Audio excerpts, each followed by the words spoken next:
gouvernements ne doivent pas avoir profité de la COVID pour se donner des pouvoirs qu'ils ne devraient pas avoir, c'est-à-dire globalement multiplier les mesures de contrôle sanitaire selon les circonstances pour nous dire quoi faire, quoi pas faire selon le mode du gouvernement infantilisant. C'est-à-dire que certains, là, on a vécu sous la COVID, là, on se soumettait tous à des règles, à des rituels sanitaires, qu'on faisait notre chapelet, nos prières.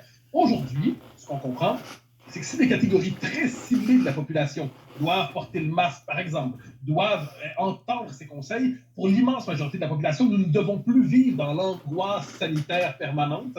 Tout simplement ce qu'on doit intégrer dans notre mode de vie, dans notre existence, cette réalité. Mais moi, accorder au gouvernement le droit de dire, bon, c'est la saison du masque, pour les 4 prochains mois, vous aurez tous l'air des ninjas, non merci, c'est un droit que je n'accorde pas à nos autorités. Quand j'entends nos gouvernements, je le vois en France, je le vois ici aussi en France, c'est arrivé, ça vient d'arriver, c'est de remettre le masque dans les transports en commun. Puis quand vous allez vous voir à Noël, vous pourriez peut-être mettre le masque dans vos réunions de famille.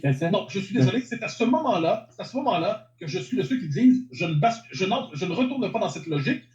Il n'y a rien de plus durable que le momentané sanitaire. Donc, quand Gaëtan nous dit 2 semaines ou 3, moi, je m'attends à ce que ça devienne 2 mois ou 3 très rapidement. Paranoïa. C'est pour ça. Paranoïa. Est-ce qu'on peut faire entrer dans la culture populaire des Québécoises et des Québécois le principe qu'à partir de maintenant, à cause de nouveaux virus, il est raisonnable de s'attendre à ce qu'il y ait une courte période annuelle où on le porte? Non. Ben, vous dites non à ça, correctement posée.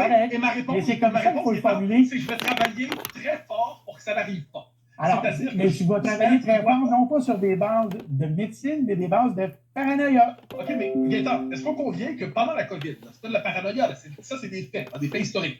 Les 28 jours sont rapidement devenus autre chose. Ensuite, que la petite période qu'on rajoute, c'était le défi des 30 jours, je pense, le défi des je ne sais pas combien de jours. Donc, à un moment donné, est-ce qu'on constate qu'à partir de là, on accorde cette autorisation temporaire, eh bien, elle devient durable. Et si on refuse cette logique-là, est-ce qu'on peut se dire que notre système de santé doit s'adapter? Est-ce que des catégories très spécifiques de la population doivent se masquer s'il le faut? Est-ce qu'on doit faire de ça un principe, non seulement de santé publique, mais je t'entends, c'est presque un principe de morale civique à t'entendre. Un bon citoyen, un citoyen masqué, eh bien, je serai citoyen mauvais et je te sourirai de mes dents.